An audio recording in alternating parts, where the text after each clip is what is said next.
الحمد لله رب العالمين والصلاة والسلام على خاتم الأنبياء والمرسلين وسيدنا وحبيبنا وقرة أعيننا محمد وعلى آله وصحبه أجمعين. أما بعد، قال الله تعالى في كتابه العظيم: أعوذ بالله من الشيطان الرجيم، بسم الله الرحمن الرحيم. ومن أحسن قولا ممن دعا إلى الله وعمل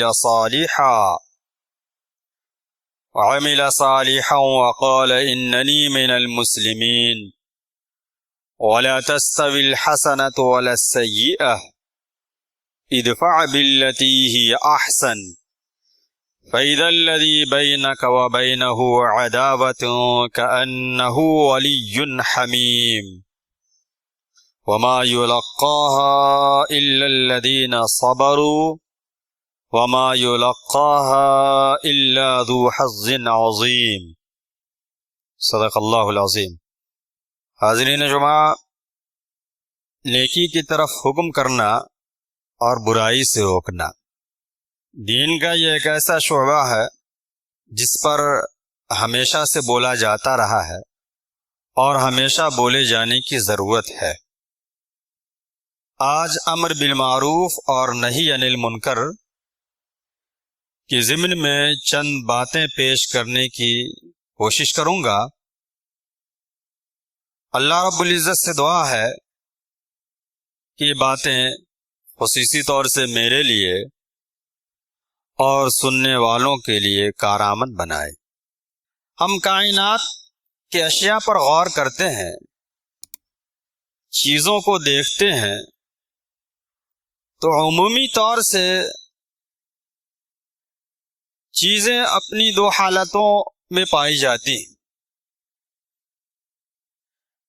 ایک حالت وہ ہے کہ کوئی شے، کوئی چیز اپنی ذات میں، اپنی صفت میں مکمل ہے، اس سے فائدہ اٹھایا جا سکتا ہے، بہرحال وہ بھی قابل تعریف ہے. لیکن درجہ کمال کو جو چیز پہنچ جائے وہ زیادہ مفید ہوتی ہے. یعنی مکمل ہونے کے بعد اس کے اندر کمالیت کا یہ درجہ آ جائے کہ وہ خود مفید ہونے کے ساتھ ساتھ دوسروں کے لیے مفید بن جائے. یہ اصل چیز ہے. ہم مومنوں کو اسی پیمانے پہ ہونا چاہیے، اسی لیول پہ ہونا چاہیے. اللہ رب العزت نے کہا: یا ایھا الذین آمنوا اتقوا اللہ حق تقاتہ ولا تموتن الا وانتم مسلمون. یہ بات ہم مسلمانوں میں سے ہر ایک کے لیے ضروری ہے کہ اللہ نے جس طریقے سے تقوی اختیار کرنے کا حکم دیا ہے وہ تقوی اختیار کریں، اور ہماری موت اس حالت میں آئے کہ ہم مسلمان ہوں. جب ساری زندگی ہم تقوی کی راہ پر چلیں گے تو اللہ رب العزت کی ذات سے پوری توقع ہے کہ اللہ ہمارا خاتمہ ایمان پر فرمائے گا. لیکن اس کی اگلی آیت میں جو اللہ رب العزت نے فرمایا کہ تم بہتر امت ہو اور تمہیں اس لیے برپا کیا گیا ہے تاکہ تم اچھائی کا حکم کرو اور برائی سے روکو، اور آیت کے اختتام میں یہ کہا گیا کہ یہی لوگ کامیاب ہیں. تو گویا کہ چیزوں کی دو قسمیں ہیں. ایک یہ ہے کہ کوئی چیز اپنی ذات میں، اپنی صفات میں مکمل ہے، بہرحال وہ مفید ہے.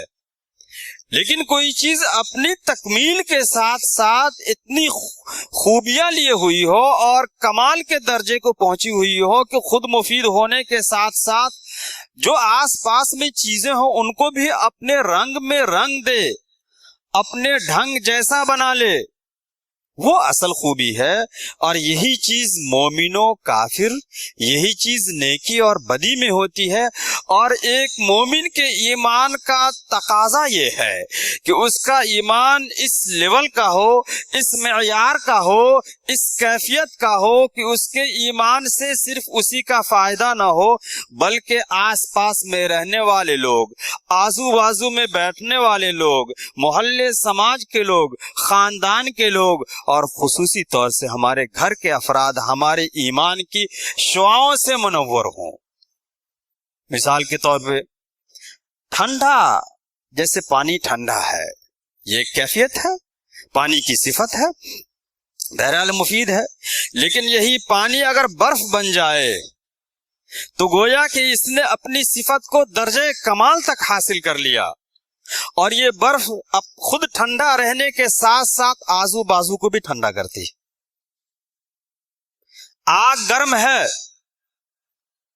یہ گرمی اپنی انتہا کو پہنچ جائے تو آس پاس میں رہنے والی چیزیں بھی گرم ہو جاتی ہیں،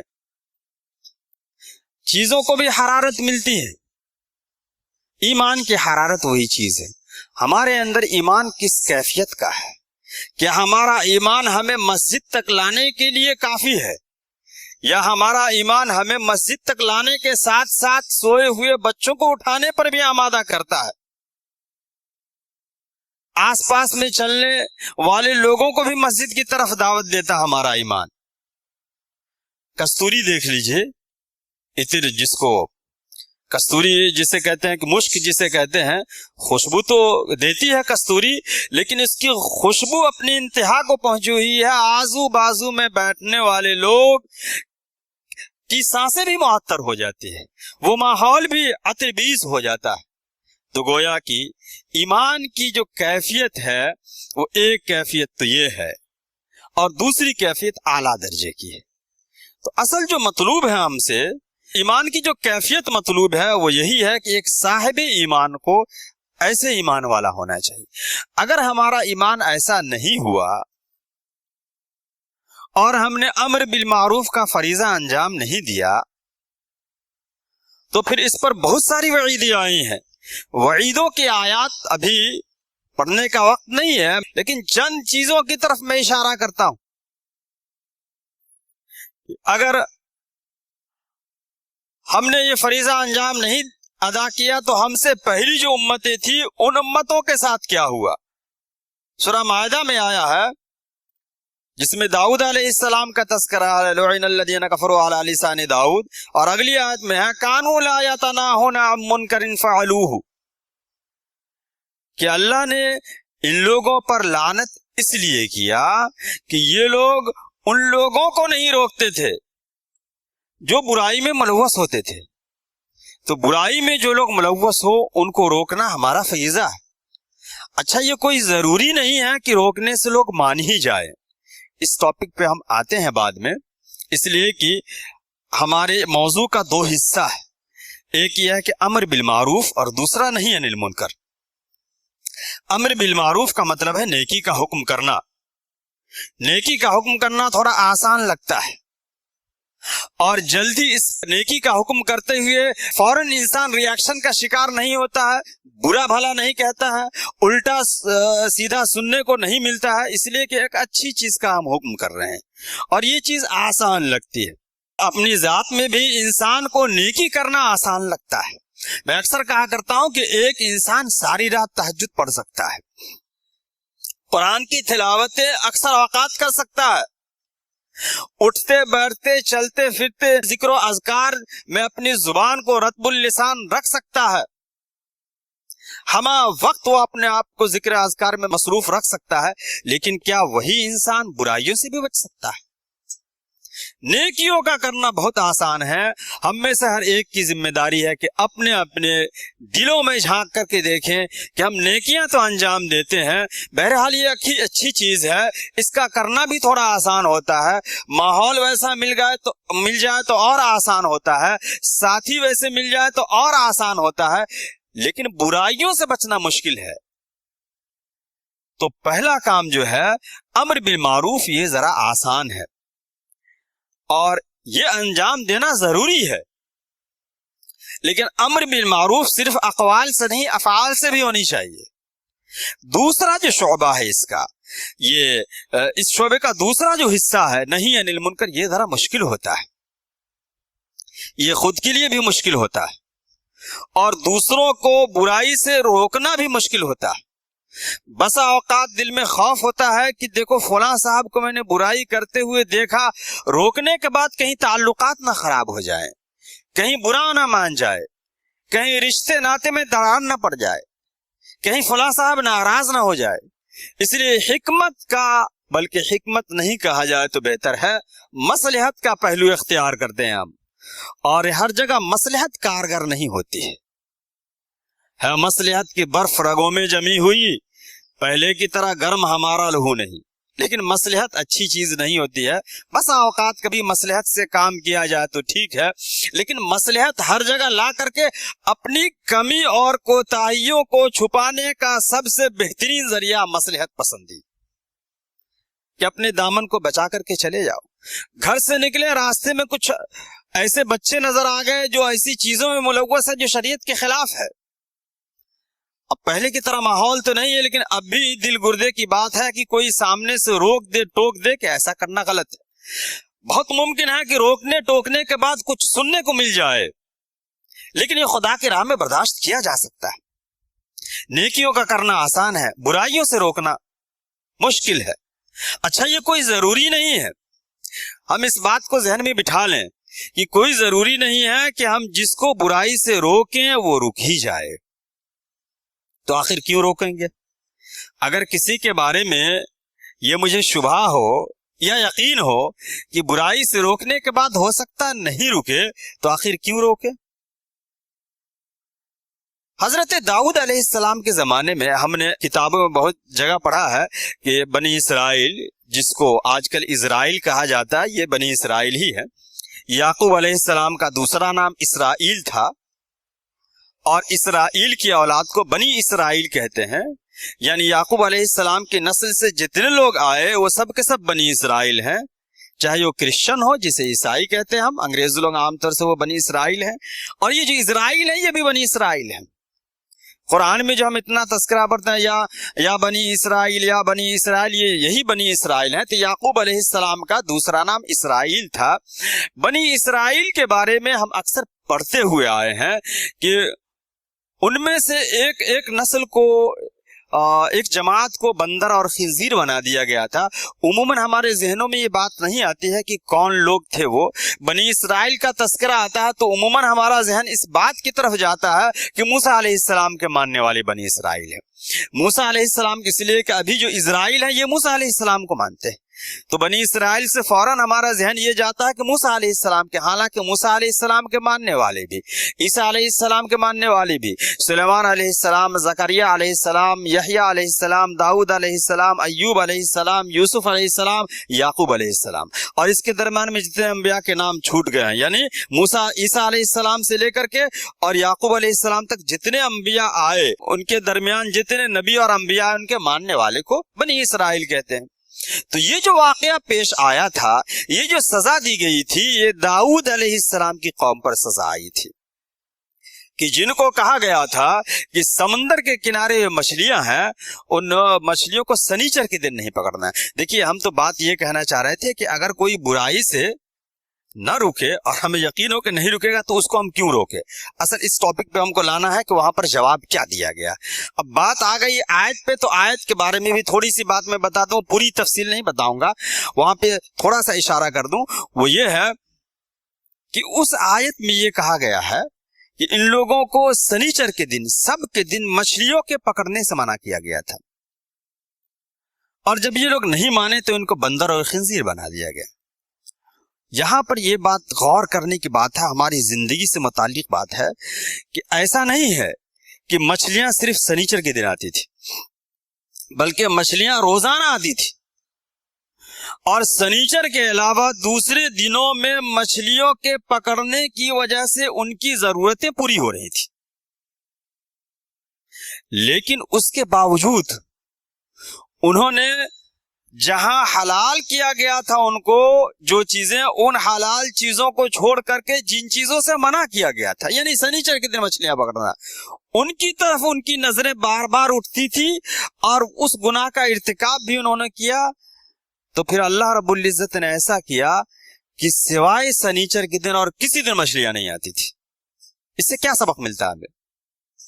اس سے یہ سبق ملتا ہے کہ جب اللہ نے ہمارے لیے حلال ذریعے معاش کا انتظام کر دیا ہو اور اس سے ہماری ضرورتیں پوری ہو رہی ہوں اور اس کو ہم چھوڑ کر کے ہماری نظریں حرام کی طرف جا رہی ہوں، تو کہیں ایسا نہ ہو کہ اللہ رب العزت ہمارے لیے حلال راستے بالکل مسدود کر دیں اور پیٹ پالنے کے لیے سوائے حرام کے اور کوئی راستہ نہ بچ جائے.